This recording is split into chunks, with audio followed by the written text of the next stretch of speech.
Hi, hello everyone, thanks for coming. I'm Tony Digavia. I've been a long time coordinator of the Green Film Festival, but I also did my PhD here in film studies.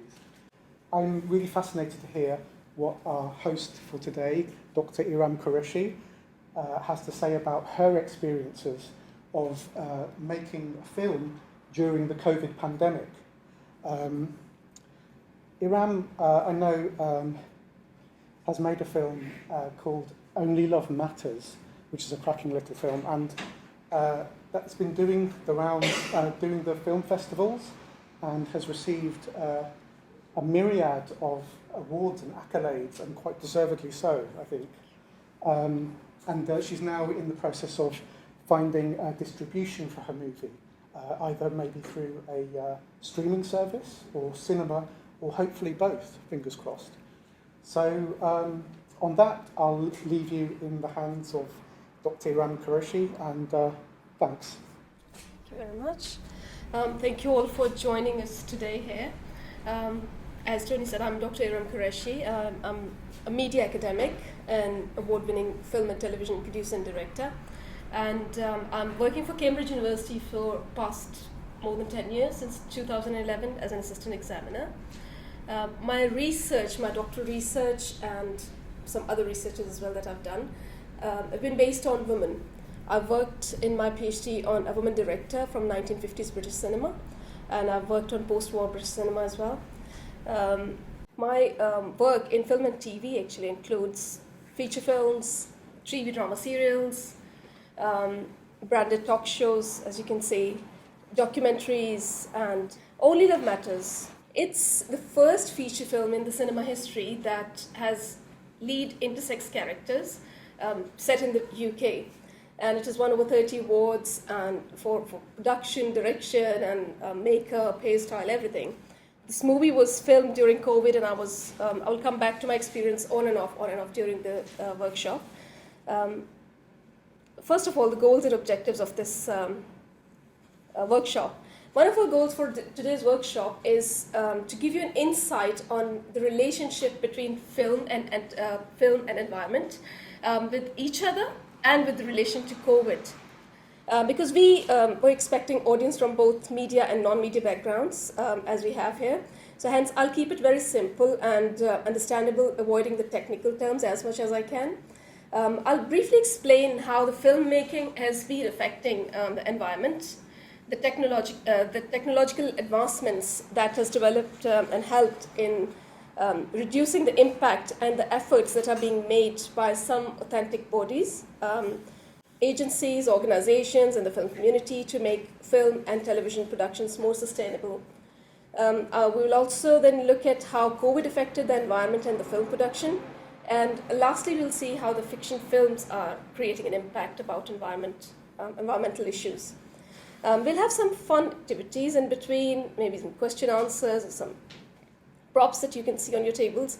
And at the end of the workshop, we'll have a Q&A session where you can ask me any questions if you have. Does anyone know what this foot means?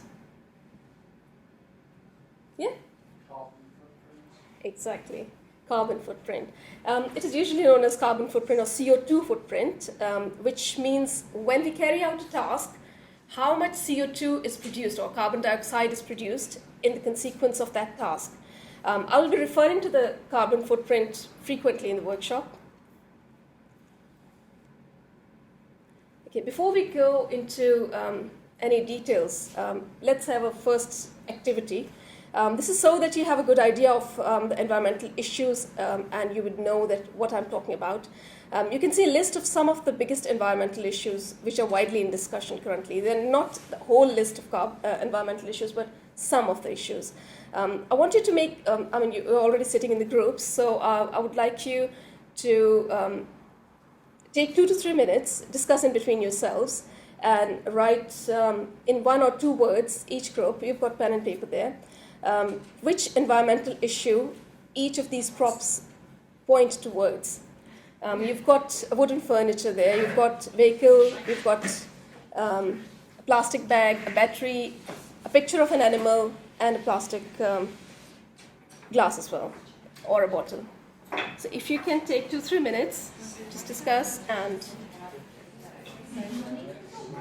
the list is here. You can just copy any of whatever you want according to it.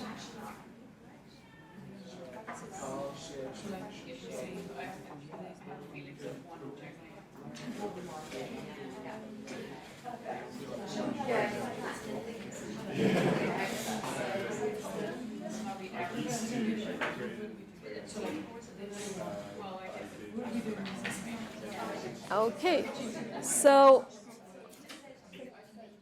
we have got wooden furniture on each table. What do people think? What does it point toward? Which of the environmental issue? We put deforestation. Yes, that's great. Vehicle.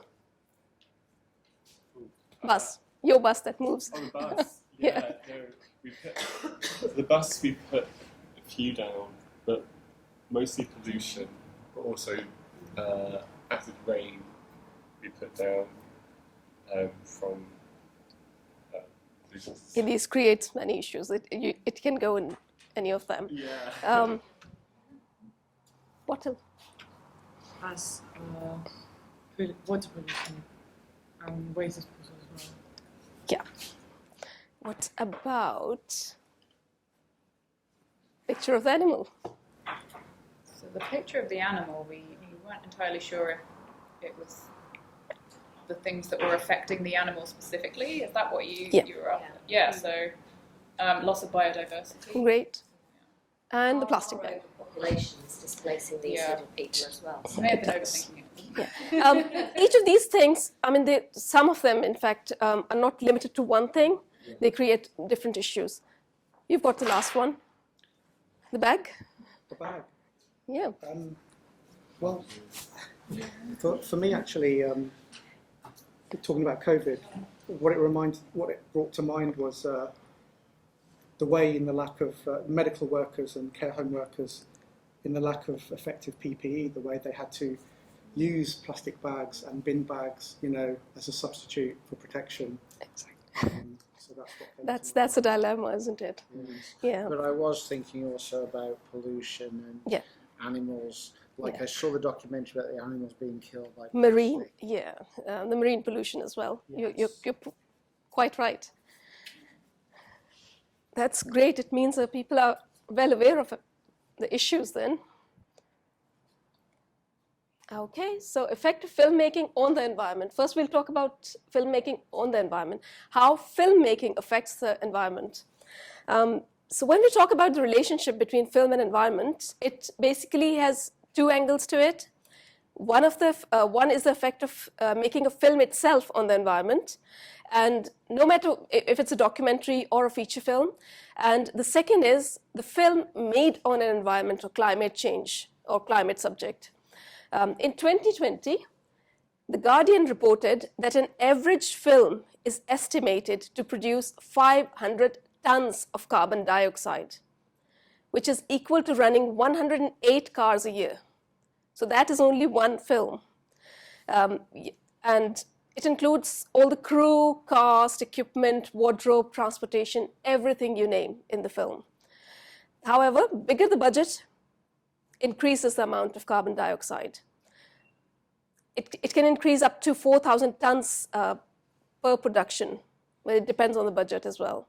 University of California, UCLA, they conducted a study in 2006, a landmark study, which estimated that the film industry produces about 15 million tons of carbon dioxide a year. 15 million tons. While a recent study by BFI, after 2006 study, BFI has recently conducted a study in collaboration with the BAFTA consortium, BAFTA-led consortium, which is called Albert. They have revealed that the blockbuster films with a budget of $70 million or above produce an average of 2,840 tons of carbon dioxide per production, which is equivalent to the amount absorbed by 3,700 acres of forests in a year. So it's very alarming. before, you might think that how can films, have a huge impact in increasing the environmental issues. So just to give you an idea, there have been too many things involved in this process. It's not only the vehicles that, produce carbon dioxide, the equipment itself. Previously, we used to have these cameras which used celluloid reels, also called film stock, or the negatives, running over spools to record the images. This film stock was made of a plastic called cellulose nitrate, and it used to have very toxic chemicals on it and was extremely hazardous and inflammable. Hence, it was almost impossible to recycle it. And longer you kept it, more dangerous it was. As it ages, it decomposes and it creates more chemicals, more toxins. More or less, the same was the case with the VHS tapes and DV tapes. You might remember VHS tapes, if anyone of you have seen that. We used to have back in 80s and 90s. And the audio cassettes, which we used to have in the tape recorders. These were almost the same because they had the tape inside them as well, which was difficult to recycle or sometimes impossible to recycle. There were many other things that added, like compact discs later on, which came in like 1990s, and which are called CDs, and the digital video discs, which is DVDs. They created a lot of plastic waste, although they were very useful and in the storage purposes, because they helped in getting rid of the celluloid films for the storage purposes, and they were compact and small and easier to keep, but still they created a lot of plastic waste. The continuous development of the technologies has been a blessing. The major change came with the external and internal drives, the storage drives that you now use, which are the hard drives, the flash drives, in fact, the memory cards that we use nowadays in cameras and mobiles, and the solid state drives, which are also called the SSDs, which some of you might have in your phones as well. These have got longer lifespans, and they are reusable, and these making the media industry more environment friendly, basically.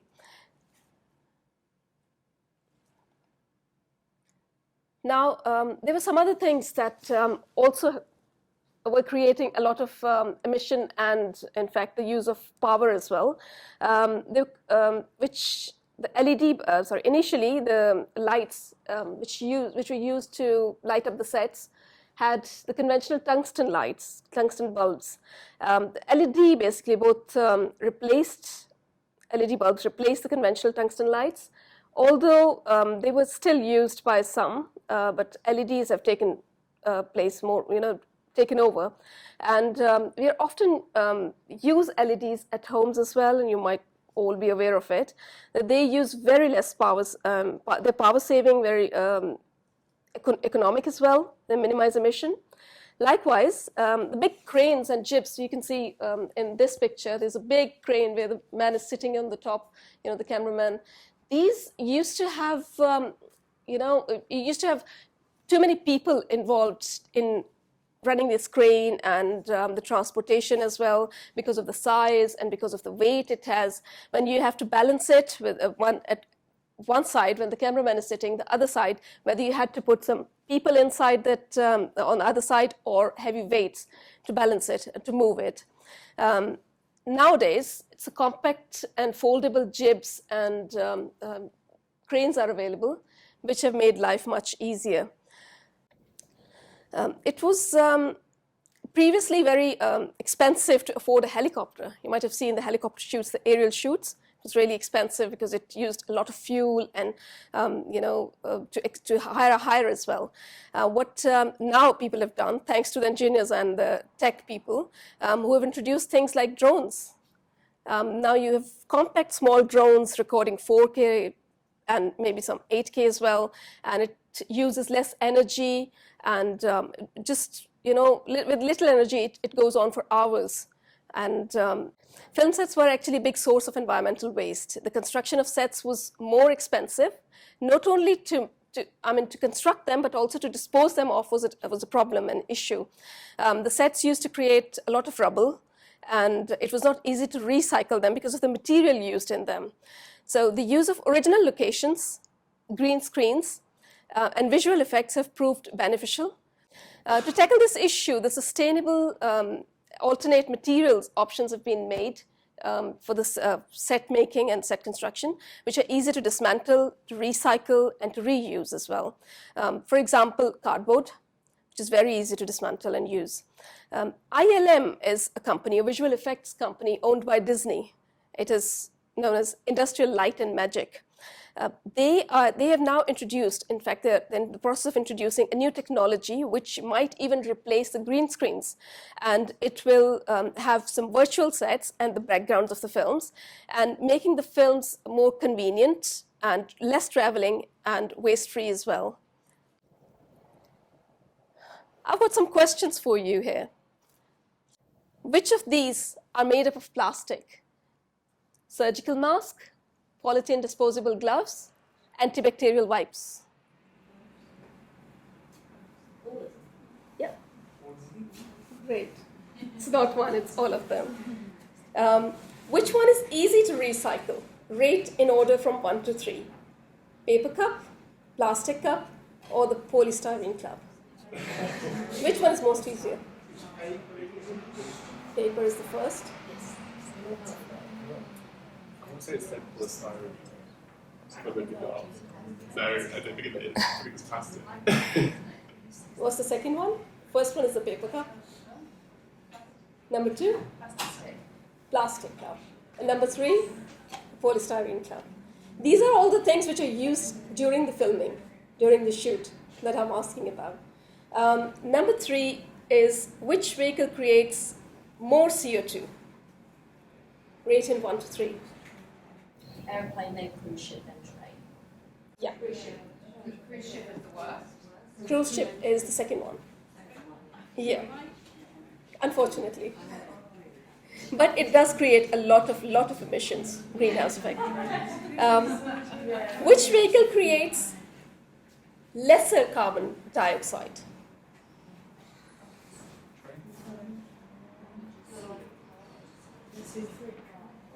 It's this one.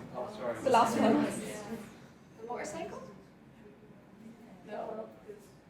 Yes. Okay. Number 2? Car is the worst one. It's bus. Unfortunately, yes. Car is the worst one. It creates more carbon dioxide. Okay, so transportation is blamed to be the biggest contributor of carbon dioxide in film productions. I want to show you this chart, which has the data from UK Department of Business, Energy and Industrial Strategy, Greenhouse Gas Reporting Convention 2019. The aircrafts are the worst then when it comes to carbon dioxide emission, with 255 grams per passenger kilometer. While trains are the best option and the least producers of carbon dioxide. You can see at the bottom, the maximum emission of a train is 41 gram per passenger. And the least it has is 6 gram, which is Eurostar. So that's why, this is another reason why public transport is encouraged, because one vehicle carries multiple passengers. While you drive alone, obviously you are creating higher emission. Making films greener. So here we've got some organizations who have been contributing to this. People in Hollywood have been trying to play their part by raising their voice, or by actively participating in taking actions for a long time now. A media executive and ex-Disney co-chair, Alan Horn, helped found EMA, which is called Environmental Media Association, in 1989 in US, with the goal of getting the environment content into the media, means making more, environment-based subjects, and motivating and educating global public about the issues. EMA now with Green Seal has successfully helped above 1,000 TV shows and films to reduce the carbon footprint. Green Seal is a certification program that recognizes the sustainability efforts of productions. In Producers Guild of America, Green Production Alliance, has more than 10 major studios signed up to work together to help accelerate the adoption of sustainable practices and technologies within the industry. Studios like Warner Brothers, Disney, and Sony are all involved and are collaborating.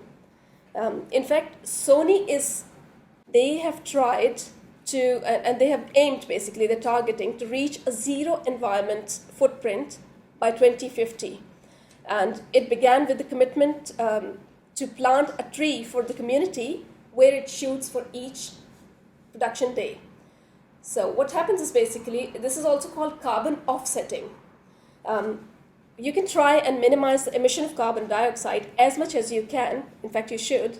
However, when you're unable to do so for some reason, you can offset the emission by supporting carbon offsetting projects, for example, planting trees, as Sony is doing. And there are other companies who consider, there are other projects that are still taking place. What these companies do is they tell them, they calculate the carbon footprint per day, and they tell them, this is what we're doing, this is what our carbon dioxide emission was, and they pay them for some, I'm not sure how much it is, but they pay them for every emission they've done for the per day, and those are used in whether to reduce the carbon or to plant the trees.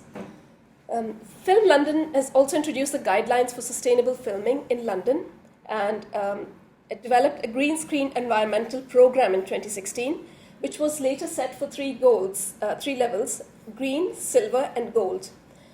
Same as Green Seal of US, Green Screen is point-based scheme which emphasizes on social and environmental sustainability to achieve a certificate with some conditions and proofs that the guidelines have been followed. Now, what people are doing is before they start their productions, they go to these organizations, like people filming in London, go to Film London, and they speak to them. They register with Albert and the programs they've got, green screen production, and then they are given some forms and things which they have to fill, and they have to have a green steward on filming on the set. The green steward's work is to advise them how they can make the things more sustainable. He stays on the set, he or she, and tell them what you can do to reduce the carbon emission and the greenhouse emission. So in 2019, the silver level was introduced with qualifying productions so far, including The Crown, you might know, Netflix series The Crown Series 4, and Channel 4's, Film 4's Everybody's Talking About Jamie. Somebody might have seen it. And the Bankside Pictures. And Green Screen the Green Screen has now certified over 300 films at green level, and 16.8% carbon savings have been achieved already. So this is a great achievement, I believe, with looking at the number of films that are being made nowadays. The aim for this program is to educate the filmmakers, get the film sector collaborate with the program to reduce carbon and the productions made are to be more sustainable. Many of the local authorities are following Film London and asking many questions about sustainability when you apply for filming permissions. Environment during COVID. What do you think, how COVID has affected the environment? You have any idea?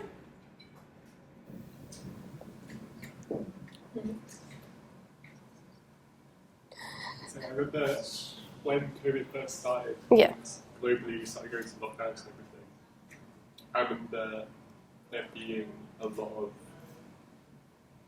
improvements in the environment, but I think over the past 2 years of the pandemic, I think it's probably gotten worse again, maybe. Yeah. People travelled less during Yeah. the pandemic. Yeah. So that would help with their own transports. Yeah. Carbon dioxide, so that would make a big difference. Yeah, that is one positive side. COVID has played a very tricky role when it comes to climate. Repeated lockdowns, traveling restrictions, working from home, virtual meetings, and online education in businesses decreased a huge amount of climatic emissions since World War II.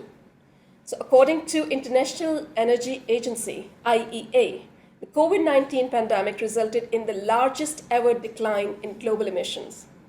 They reported that the primary energy demand dropped nearly 4% in 2020, while the global energy-related carbon dioxide emissions fell by 5.8%, according to the latest statistical data.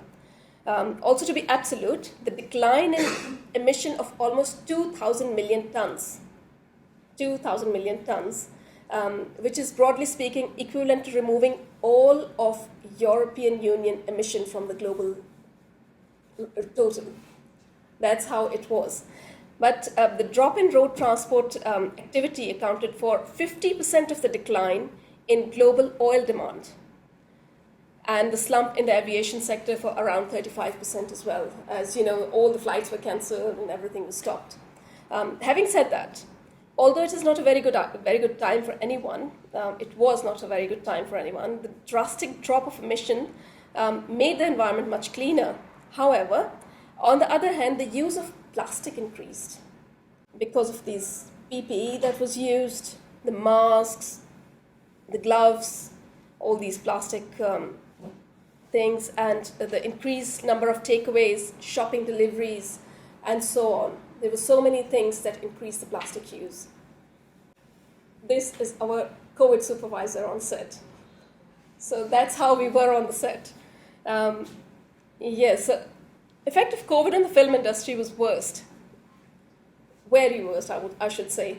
The Motion Picture Academy produced a report in 2021 and on the impact of COVID on the film industry, and found that in 2020, that theatrical revenue dropped from 42.3 billion in 2019 to 12 billion in 2020. So there was a huge, drastic drop. Theatrical entertainment accounted for only 15% of the total global entertainment revenue, compared to 43% in 2019. So the number was really bad, and I mean it wasn't a very good time for the film production companies. Arranging and organizing and managing a film production during COVID was not an easy task, not at all, believe me. Humans were literally scared of each other. Nobody wanted to, come closer to each other, or sit next to each other, although there was social distancing as well, but even 2 meters distance was, people were scared of sitting next to each other.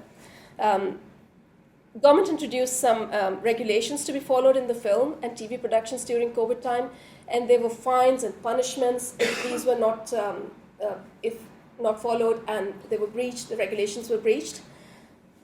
One of the main issues was the social distancing, which I'm sure affected many romantic films to record the intimate scenes.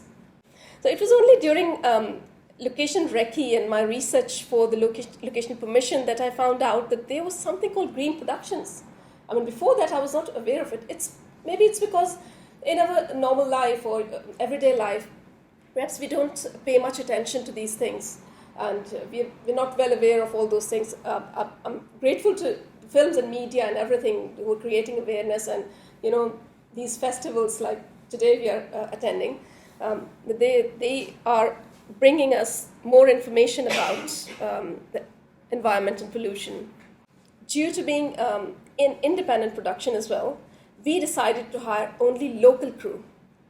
There were only a couple of people who were from outside London, because we are London based, so only a couple of people, 2 or 3 people who were from outside London, and they had to stay inside London as well for the time of filming.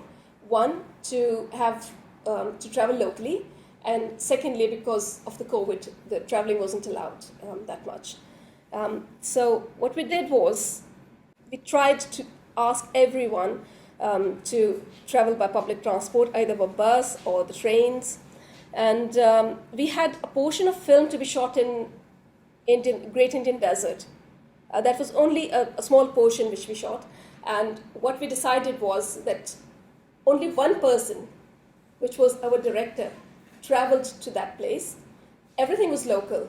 The equipment was hired locally, the props and the facilitators, the contributors, everyone was hired locally. And it was to reduce the emission as well, because obviously aeroplanes are the worst, as I said. So that was our way of trying to decrease, and it affected on our budget as well, of course. We had to pay less. That is one of the production tactics. But we tried not to take any other person from one place to another place as less as we could. To minimize the carbon footprint, except one cast and crew meeting in person, that was for Indian portion, we had all the meetings, auditions, and communication digitally. All the call sheets were sent digitally, all the communication, even the forms that we were sending to them for, every day you had to fill up a form about COVID. In the morning, you had to sign it before you come to shoot. And that was done all digitally. There are many now online forms that you can do. You can sign online and do it. And the paperwork, all the paperwork was done digitally. It was distributed digitally, all the contracts and letters, everything.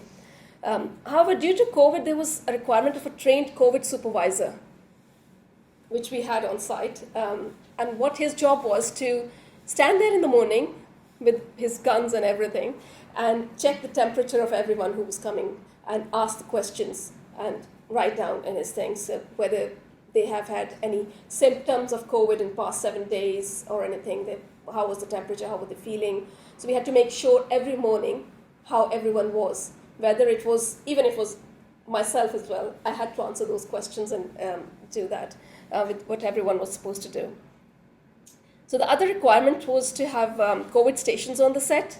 Hence, we had to buy the boxes of disposable masks and, although we encouraged people to have their own reusable masks, but we had to have, by law, we had to have these things on the set. And we had to have disposable gloves, hand sanitizers, temperature guns, and a lot of other material, which usually you don't see. So this is something how the production looked like. So you can see where the actors are standing, the social distancing, and smaller crew. The only two people who are standing next to each other is the horse and a human being. That's it. Otherwise, all the humans were, far apart from each other. So the smaller number of teams were allowed on the locations, which was, in a sense, good for the environment, but created hard-to-tackle situations at times. We were filming in a theater, and initially we were told that there were 15 people would be allowed in the theater. So we had 2 scenes which we had planned. One of them was a marriage proposal scene. So we thought it would be good, to have live music, musicians on the set, etc., etc. So we took 15 people we invited, and we took them to the set. We're standing outside the theater, and the theater opens, the manager comes, and we are told, no, 10 people are allowed only, not 15. Now you have 3 musicians, you've got 5 actors, you've got director, you've got cameraman, and you've got second AC, and makeup artist, everyone outside. And we're told 10 people. So we thought, let's do this. We'll send 10 people in. We'll make the rest of the people outside, because London was all closed. It was locked down. So we thought, 5 people will sit outside and we'll swap people. That's what, at that time we thought.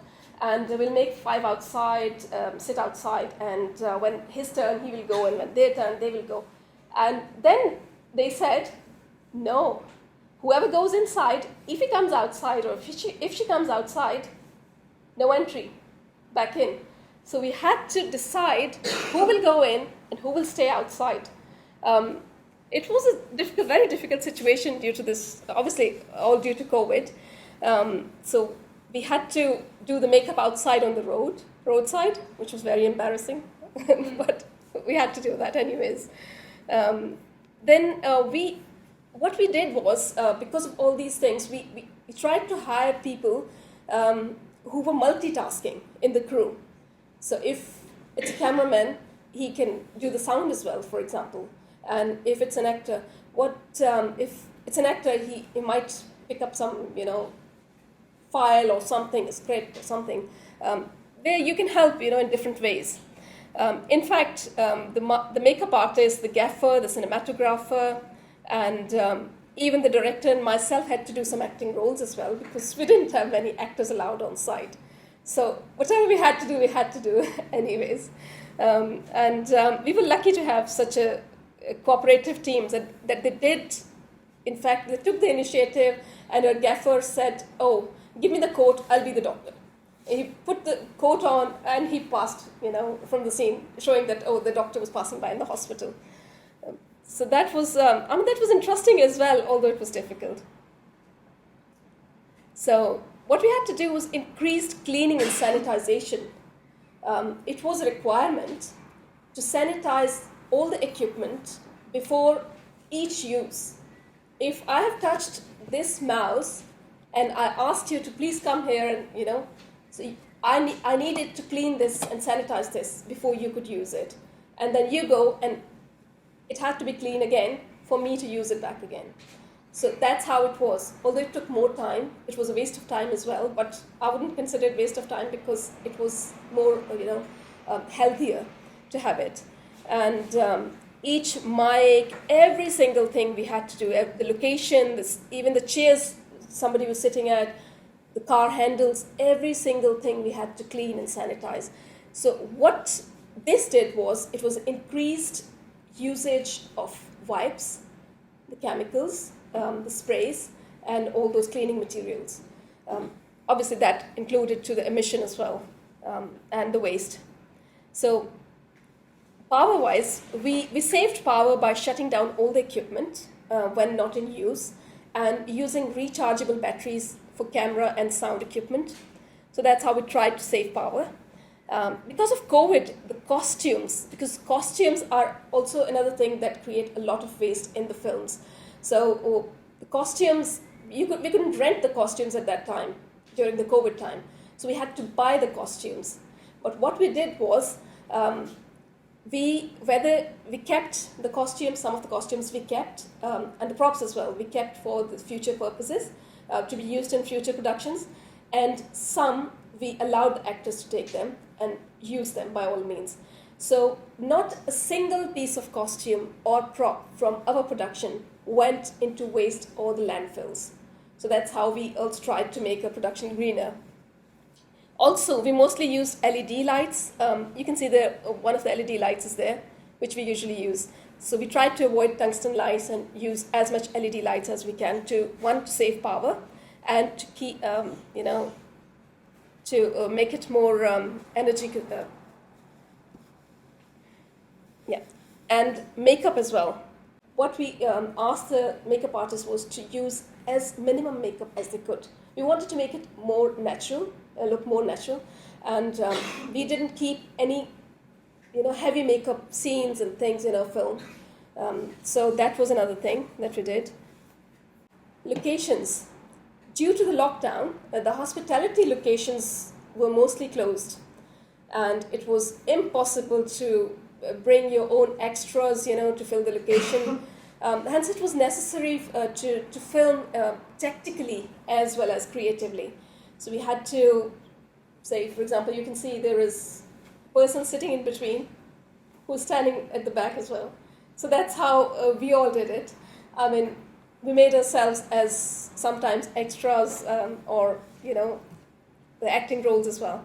So the same thing happened when we were having a wedding scene, which in the first clip you saw, there were only less than 10 people standing there, and the cameraman standing at the back, and everyone else who came, whether it was a makeup artist or it was the runner, they all had to go far away from that place to get that shot done.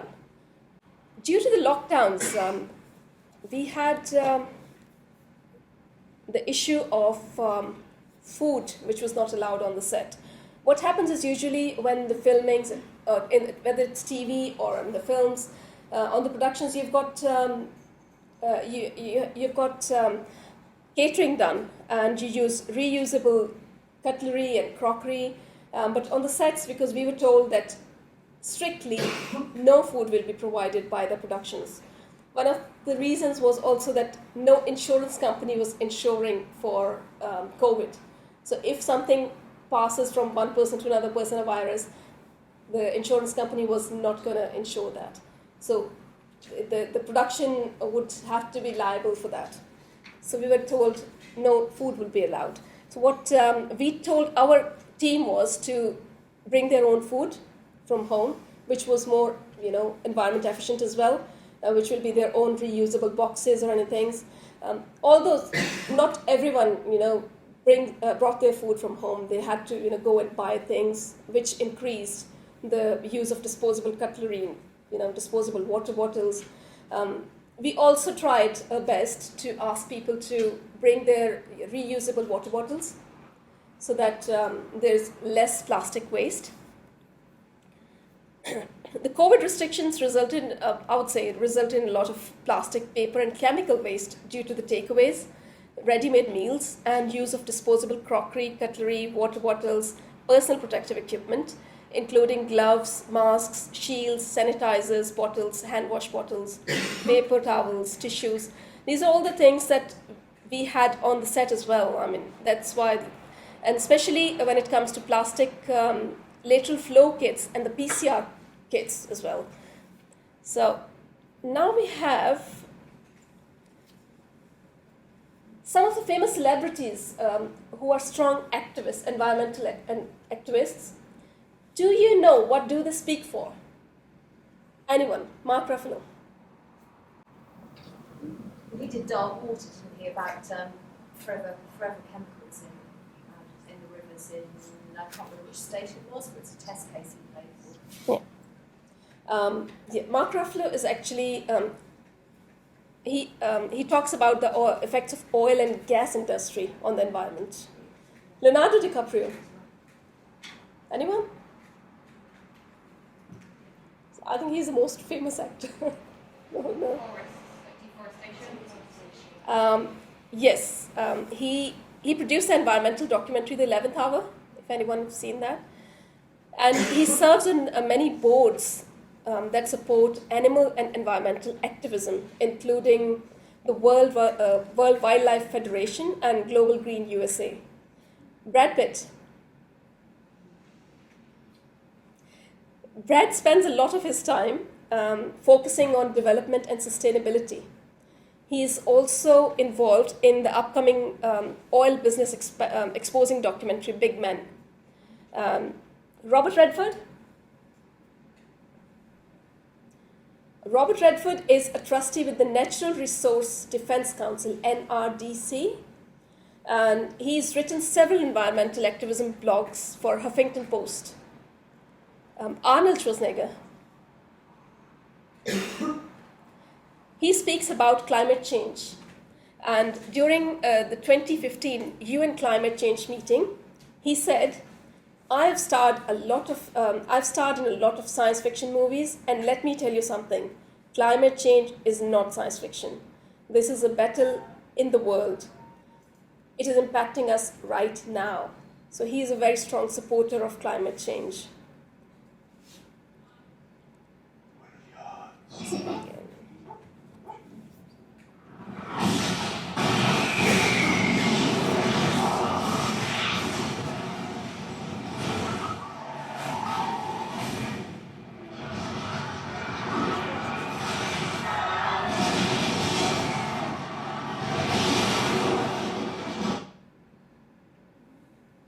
(2012). Has anyone seen that movie? What was it about? Prediction that the world would end in 2012. Yeah. But it was a disaster that was close to the human race being wiped out. Catastrophe. Next one.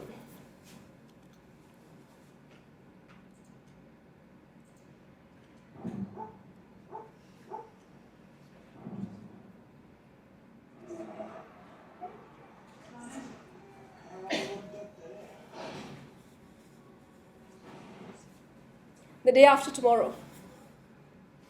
Anyone seen that? Yes.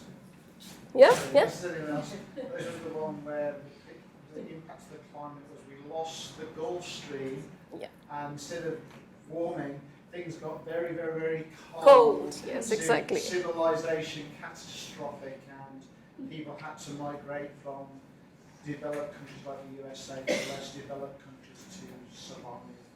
Yes, exactly.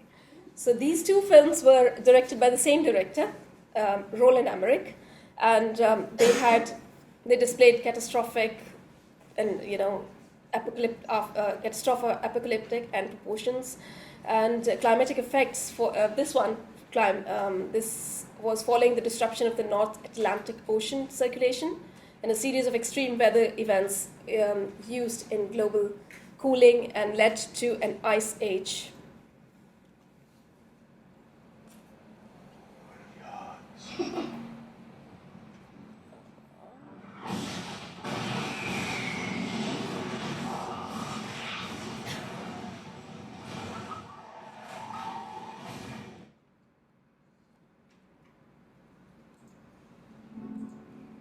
We needed a miracle. And then we got it. This beautiful and special little creature will be our revolution in the livestock industry. Our super pigs will not only be big and beautiful, they will also leave a minimal footprint on the environment, consume less feed, and produce less excretions. And most importantly, they need to taste fucking good. Anyone seen that movie? Okja? It's I recommend it, but it's a satirical film on just the kind of cynical nature of the meat industry. Yeah. And we find that these huge pigs bred for food are actually really sensitive, intelligent creatures, and brings about the whole ethical nature of slaughtering animals. Biodiversity. Industrial. Yeah, exactly.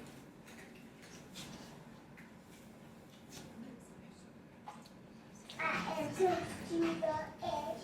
I'm trying not to lose my Oh, I say, you must stop this freakiness with the feet. Seriously, calm. You bundle happy feet. Let's go.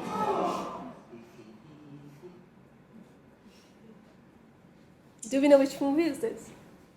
Happy Feet. Have you seen it? I watched it as a kid. Which environmental topic has been discussed in this film? Anyone knows? Is it plastic? One of them is plastic, yes.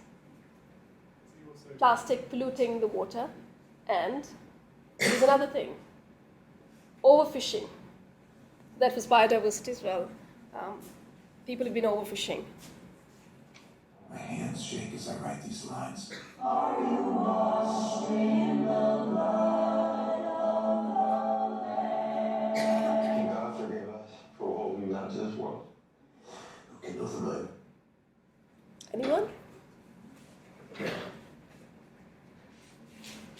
Nobody's seen it? First Reformed. It discussed climate change issue and pollution issues. What's out there? I've seen documents. I don't understand. They're hiding something.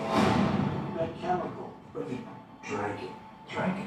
It's like saying, what if I swallowed a tire? What if whatever's killing those cows is in the drinking water? At DuPont. I know. I was one of them. Our government is captive to DuPont. They're trying to force you to make me stop. Dark Waters. It discussed about the chemicals dumping effect on environment, where it was based on true events basically, and the company was dumping chemicals in the water, which was killing cows and which affected on the humans as well. One of the characters was actually the original character from that place who had black teeth because of that chemical. So this issue was discussed in this film. Now we come to the conclusion. Okay. So the worst effect of COVID-19, we all know, were the millions of deaths that we had all over the world. Where COVID made the environment cleaner in the sense of less fuel usage, more cleaning and sanitizing, to kill the unseen viruses, it did affect the social life of people and the social environment around us. in fact on the workplaces as well. The cinemas, theatres, unnecessary shops were closed, people even could not meet their own loved ones, and the culture of sharing is caring just disappeared. It gave rise to the feelings of fear, unease, panic, and anxiety. And I think where it is essential to have a cleaner environment from all the toxins and pollutants, social environment is important as well in our lives. My experience with filming in COVID was that people were very much hesitant, sometimes even rough and agitated on little things and other people. And it was because of their safety, you can say, and the health. But at the same time, the culture of working beyond your job, doing more than one jobs and helping each other, it was, we developed that on the sets. With little more efforts, we were successful to bring people out of that fear in a more cleaner environment, developing a strong bond with each other when working in hard circumstances and sharing the same feelings. Everyone had the same feelings at that time, for their, fearing for their own health and safety, and plus feeling for other people's as well. Previously, fiction films, as we saw some of the fiction film clippings, these have played a great role in creating awareness about other subjects, several issues. So far, we have only a few films about the environment. I think if I ask anyone how many films on environment you've seen, you might be able to say the names of one or two maximum. Most of the people haven't seen these films. So we need to make more films actually on these topics to create more awareness. And I think fiction is, it's difficult to watch a documentary sitting there for 1.5 hours, although not for everyone. Some people are more interested in documentaries. But it's difficult for people to sit, make themselves sit and see the factual things. But through fiction, you can pass on the message so quickly and easily through drama and through romance and other things that it goes straight away. So we need to have more fiction films on these topics to create more awareness, and also making the films more greener at the same time. Not going out the boundaries of, not at the cost of affecting the environment. So we can make films like we have done ourselves more greener and keeping in that boundaries as well. So we also need much more effort to have the greener films, as I said, and I have now got a few minutes for you if you want to ask any questions. If you have, I'm here to answer. Yes.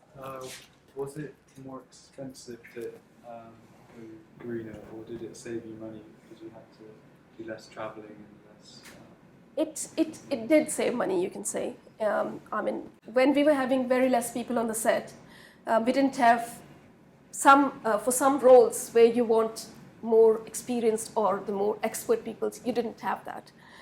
So then you are in trouble and you're in problem and you're standing there and you want this person, he can't do that job, but he had to. Like somebody who's there to do an AC role or the assistant cameraman role, and he's doing the sound. And later on, what happened was with our sound, later on we found that some of our location sound was really bad, and we had to do all the ADRs again. So that was another exercise after that, which we had to do. So an obvious follow-on question is Bollywood. Given Bollywood's production, is this similarly going on in Bollywood in terms of environment? No, unfortunately. Although I know they are the biggest film industry in the world. I think more than 1,000 or 900 something, that is their production number, I think, per year. Yeah, but obviously they are still India is a developing country. They're not as, they are following some steps, but not as much as we here in Britain are doing, and the United States and Hollywood they're doing. Still they are very behind. Thank you very much. Thank you all for coming.